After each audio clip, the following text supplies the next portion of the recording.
Boss, cheat daw po ng table number 5. Boss. Kailan pa ako naging boss? Eh, di ba kayo na ni Boss Rudy? So, boss na rin kita. Ako ba naman, Ami? Ako pa rin si Jenny na dating kasama mo dito. Biruin mo, no? Dating OFW sa Korea na nabuntis ng Koreano na naging waitress, na naging kahera na minahal ng kanyang boss. Parang teleserye, di ba? Alam mo, hanggang ngayon, hindi pa rin ako makapaniwala. Seryoso na sa akin. Kahit na alam mo na, may anak ako sa pagkadalaka. Day, sa ganda mong yan, kahit 10 pa yung anak mo, may papatol pa rin sa'yo, no? Ay, naku, kung di mga kaibigan, may inggit na rin ako. Ito na. Sige, boss. Thank you, boss.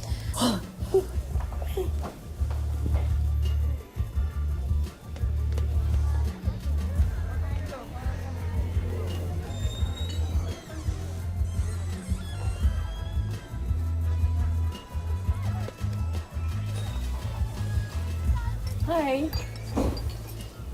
Pwede magtanong? Yes, ma'am. Gusto ko lang sana tanungin kung pakiramdam maging kabit. Huh? Kabit! Number 2, Kirida.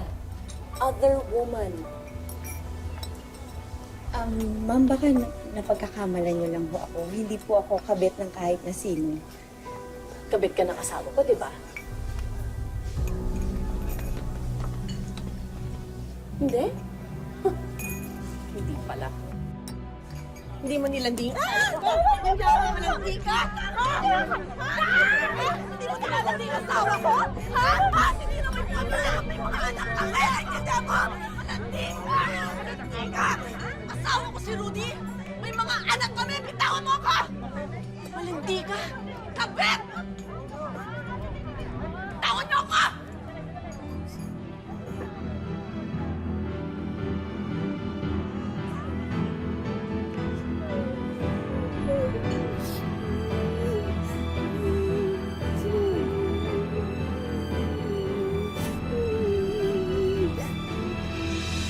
Walang sino man sa atin ang nakakaalam kung paano iikot ang ating kapalaran.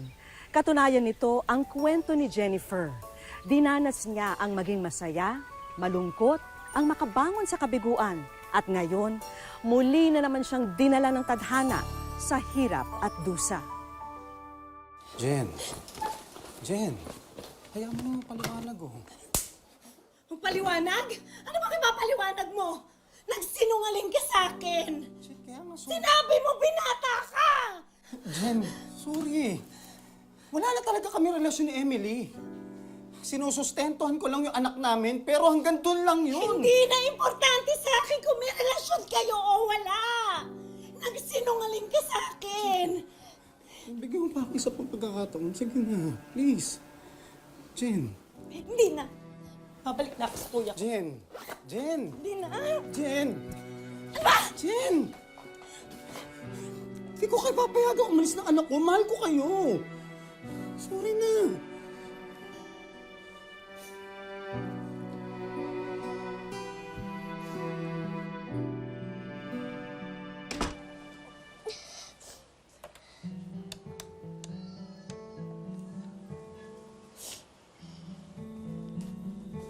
Hello? Hello po, Tita Gerds. Oh, Jefferson, ako. O ano na, kumusta yung paborito kong pamangkin? Kumusta? Kasi po nag-aaway si Mami at si Daddy Rudy. Nag-aaway? Hindi ko po alam eh. Gusto ko pong pumunta dyan. O sige, pag nagka-free time ako dito sa probinsya, pupunta kayo sa Maynila. Namimiss na kita eh. Oo, miss na rin kita. Alam mo yan, mahal na mahal kita, okay? Promise yan. Okay, sige. O sige, maglaro ka na dyan, tapos mamaya, tatawagan ko mami mo. Sige po, Tito. Bye-bye po. Okay? Bye. Love you.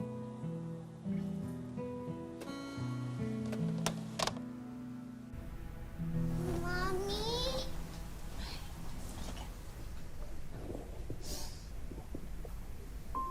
Sensya ka na sa Mami, ah. Alam ko nakita mo ko umiiyak kanina. wala na yun na. Okay na kami ni Daddy. Ay, dali. Nak. Ay, sandaan.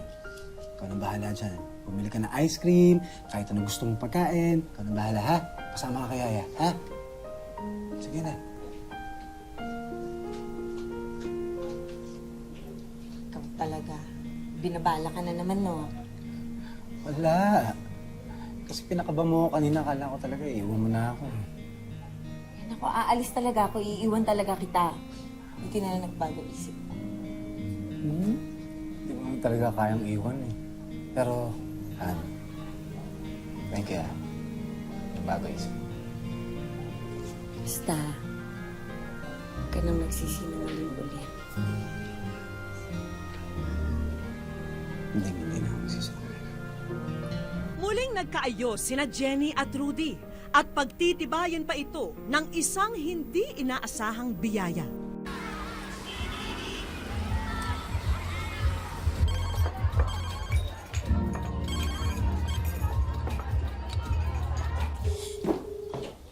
Hello? Hello, Ami. Oh, napatawag ka. May problema eh. May ano?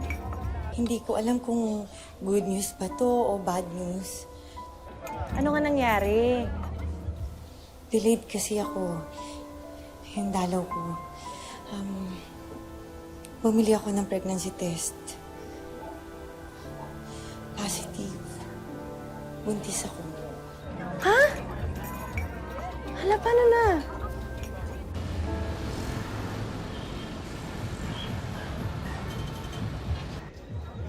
Alam mo, hindi ko talaga alam kung paano naging problema yan. Eh, magkakabibi na nga kayo ni Boss Rudy, di ba? So, dapat matuwa tayo. Ang nainay. Hindi ko nga alam kung paano mag-react si Rudy. Matutuwa ba siya? Magagalit ba siya? Paano kung ayaw niya magkaanak kami? Isa ilang buwan na pagsasama nga namin, hindi nga namin napag-usapan pagkakaroon ng anak eh.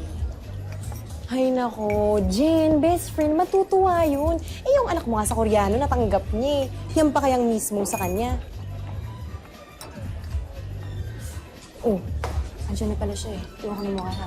Sige. Ay, Boss Rudy. Hello, Hana. Yan si Ami. Sobrang saya. Oh. Ano mo sobrang lungkot? Bakit? June, yung order doon sa kabila, pakiasikaso. Han, may sasabihin ako sa'yo.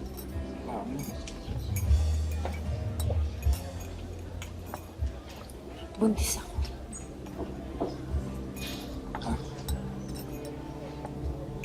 Buntis ako.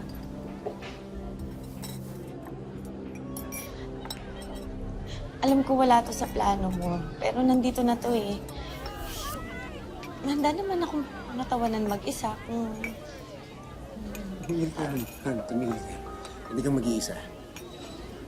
Buntis ka talaga? Okay lang sa'yo? Oo naman. Hindi ka nagagalit? Ako magagalit. Ako magagalit. Buntis kasi ako, Han. Buntis ka?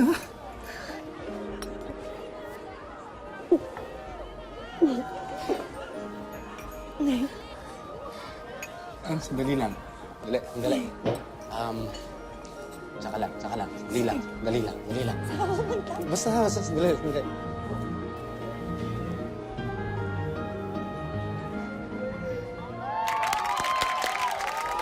Thank you. Pauminan po mga kaibigan ha. Ako nga po pala si Rudy. Ako po ang may-ari ng bar na ito. May gusto na po ako sa inyo sabihin. Magiging tatay na po ako. Love you, Han. Yung next round po, sagot ko na po. Umorder po kayo.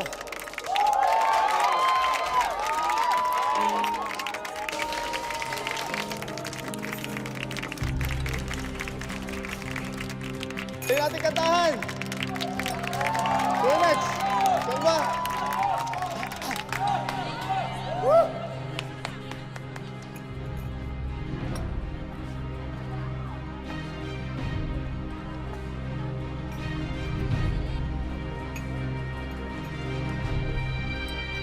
Congratulations!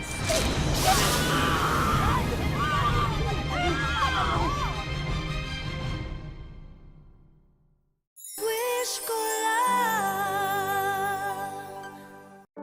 Abot-abot ang kaligayahan ni Jennifer nang malamang muli siya nagdadalang tao.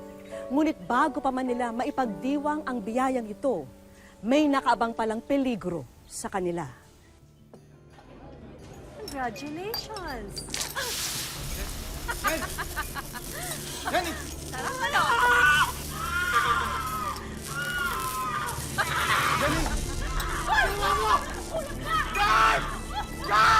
Yan ang mga malalaki sa kaya mo!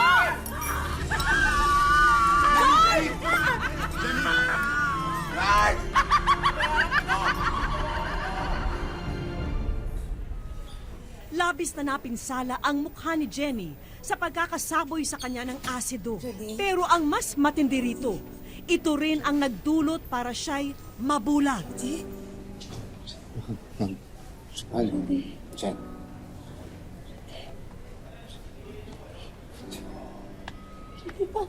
Bakit hindi ako makakita?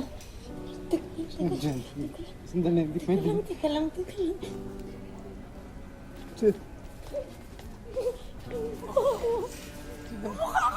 Rudy! Yung mukha ko!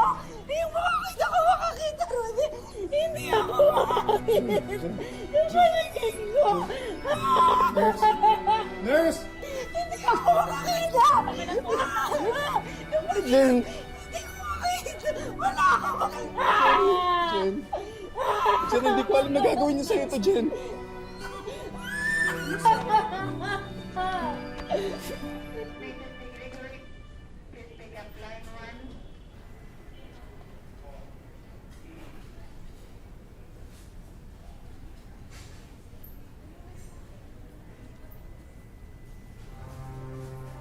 Jenny? Kuya, Jenny! kuya. Jenny, ano nangyari sa'yo? Ba't ka nagkagad? Ba't kailangan malaman ko pa sa ibang tao, Jenny? Ano nangyayari sa'yo? Ba't ka nagkagad niya? Huwag ako makakagad. Dahil sa'yo nagkagad ang kapatid ko! Kung hindi ka lang sinungaling, hindi mangyayari to! Hindi ka naman gusto ko eh. Huwag mo kong kuya. Huwag mo kong kuya. Dahil hindi dahil sa'yo, hindi mangyayari sa kapatid ko to! Alam mo kung gano'n kumahal kapatid ko! Tapos kinaganda mo lang! Ha? Sumakit ka sa akin eh! Ha? George, Tito George, maawa ka! Kuya, tama na, please.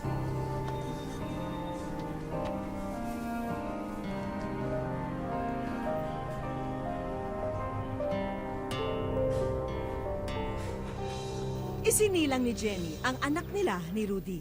Pero kapansin-pansin ang pagbabago sa ugali ng kanyang kabiyak. Tahimikin mo nga yung bata!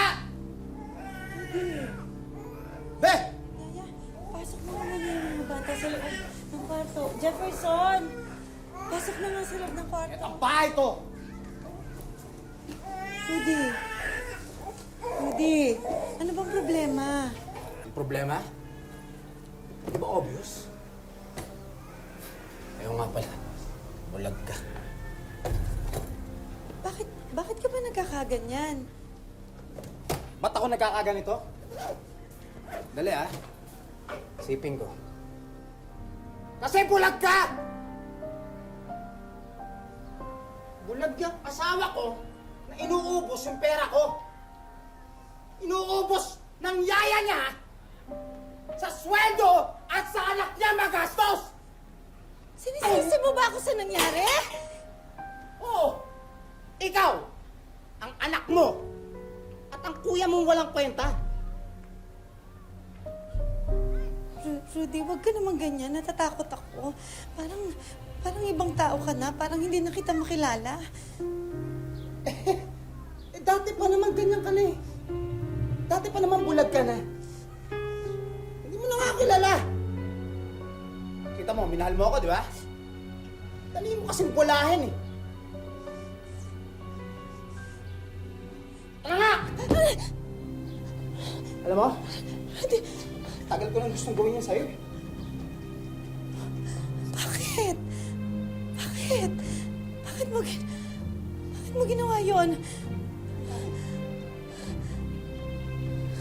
Dahil, simula nang dumating ka sa buhay ko, puro kamalasan ang binigay mo sa akin.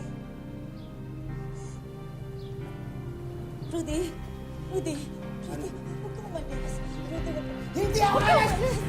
Lalayasan ko kayo! Rudy, huwag ka umalis. Rudy! Rudy, huwag mo kami iwan!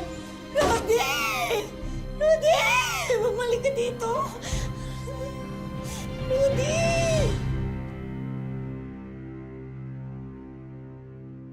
Wish ko lang.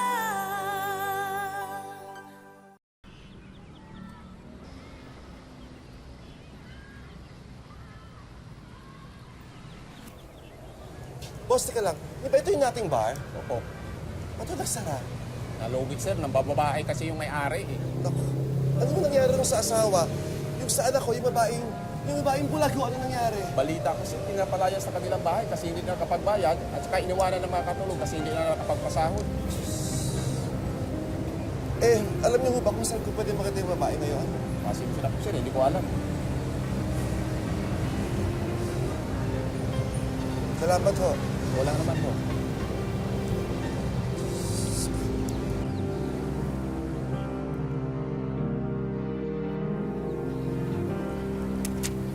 Dahil sa basta na lang naputol ang ugnayan ng magkapatid, nag-alala si George kaya agad niyang hinanap si Jenny at ang mga anak nito.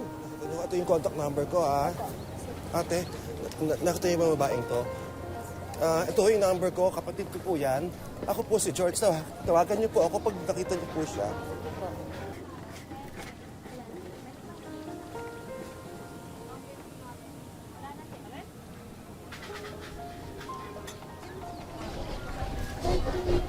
Nakita ko po yung babae na yan. Ha? Ito? Doon po sa may amin, di ba po, ano siya, bulag po siya? Oo, bulagang kapatid ko ngayon. Saan mo siya nakita? Nakita ko po siya doon sa may malapit sa bahay namin, nangangalakal at saka ano po, namamalimos. Kasama po yung dalawang bata, siya po ba yun? Siya yun. Pwede ba ako samahan ngayon? Parang awa mo na. Opo, sasama na. Tito George! Tito George! Mami, si Tito George! Jenny!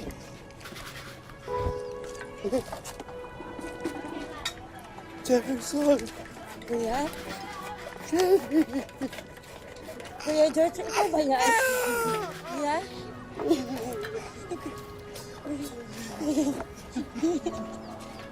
Ano nangyari sa'yo, George? Ano nangyari? Kami kung kailan kailangan namin siya. Iniwan niya kami. Wala na kami napupuntahan. Wala na. Dito. Simula ngayon. Dito ako.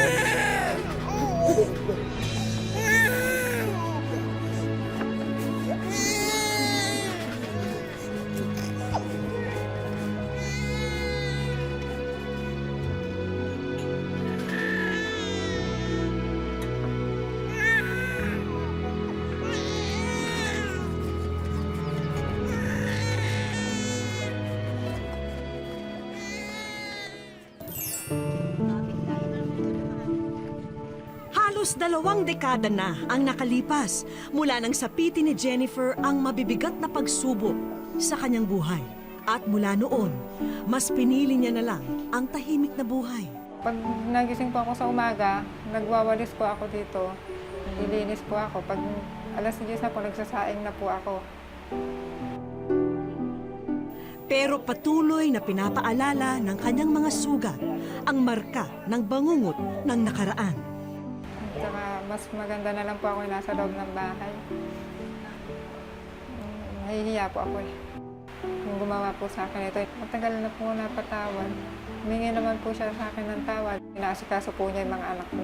Ay kasi nga po, ganito nga po yung kalagayan ko. Hindi ko po maibigay kung ano yung gusto nila. Si Jefferson po, andun po sa lola niya. Ang buhat nun po, hindi ko na po siya nakita. Yung isa naman? Yung isa po, nag-asawa naman po. Kapatid ng bunso ni Jennifer na si Jendy ang mga sakripisyong pinagdaanan ng kanyang ina. Kaya naman todo ang sikap niya sa pag-aaral para mabago pa ang kapalaran nila.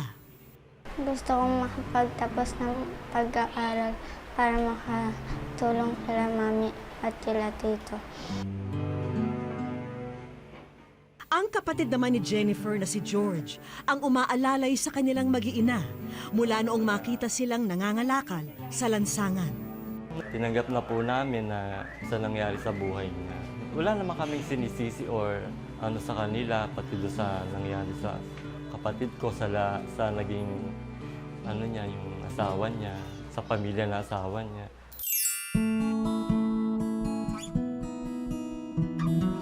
Niyaya namin ang mag-anak para makapamasyal si Jennifer, pati na ang kanyang pamilya.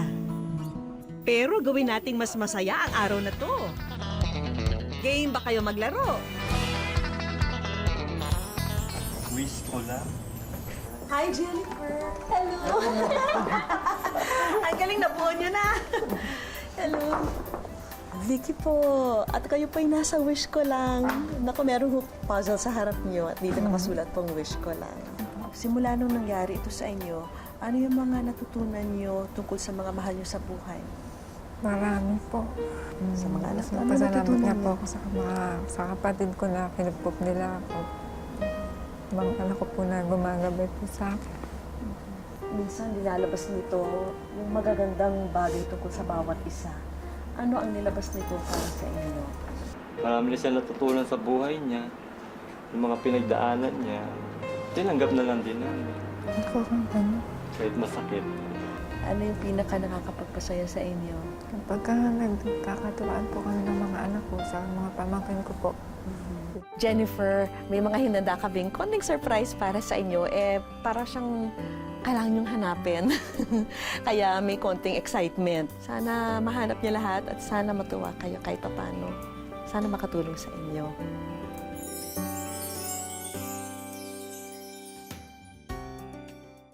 Sa aming pagbabalik, ano kaya ang mga sorpresang nakatago sa ilalim ng mga bola? Wish ko lang.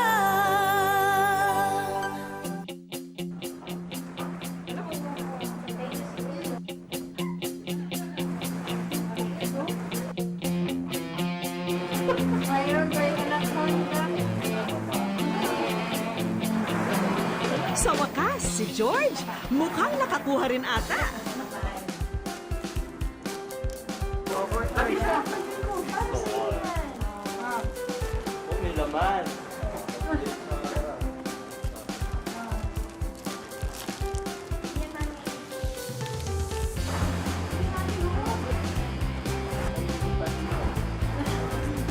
Parang unlimited ang mga regalo na nakatago, kaya galingan nyo pa ang paghahanap, ha?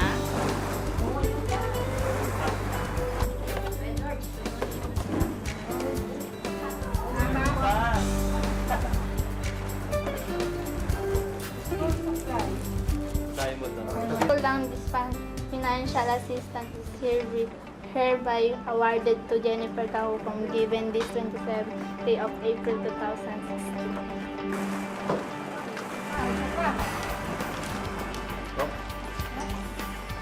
Sir po? Welcome to Wish Calling SMS well. Welcome to Wish Calling SMS well 50. Maririnig ko na po siya kahit Double tap and hold to long hindi pa press. ako nakakakita. Kabuhayan Showcase. Wow! Wow! Maraming salamat po! Thank you! Sa dami po ng gastusin namin, kumbaga parang mabawasan man lang po. Mga bagong gamit sa pagmamasahe ang aming regalo para kay Jenny. Thank you po sa wish ko lang. Maraming salamat po. Hello, Jennifer. Hello po. Ito ang certificate mula sa Visually Impaired Brotherhood for Excellent Services, Inc. At ito ay tungkol sa binibigay namin sa iyong free massage training at magkakaroon ka rin ng free na food and lodging habang nagte-training ka. At pagkatapos ng training mo, magkakaroon ka ng trabaho. Maraming salamat po sa Wiskola. Nagpapasalamat po kami sa Wiskola dahil binigyan kami ng ganitong opportunity sa mga gift niyo po sa kapatid ko. Maraming salamat. Ma'am, pag-uusayang ko po yung pagka-training ko po. Para po madali lang po ako matuto. Maraming salamat po. Sa kabila ng mga kabiguan sa buhay at sa pag-ibig, nanatiling matibay at matatag si Jennifer para sa kanyang mga anak. Ganyan daw dapat tahakin ang guhit ng ating palad. Kumapit at magtiwala sa anumang ihatid sa atin ng kinabukasan dahil ang buhay ay hindi nauubusan ng pag-asa. Hanggang sa susunod na Sabado po, ako po si Vicky Morales at ito po ang Wish Ko Lang. Kaya mo itong abutin.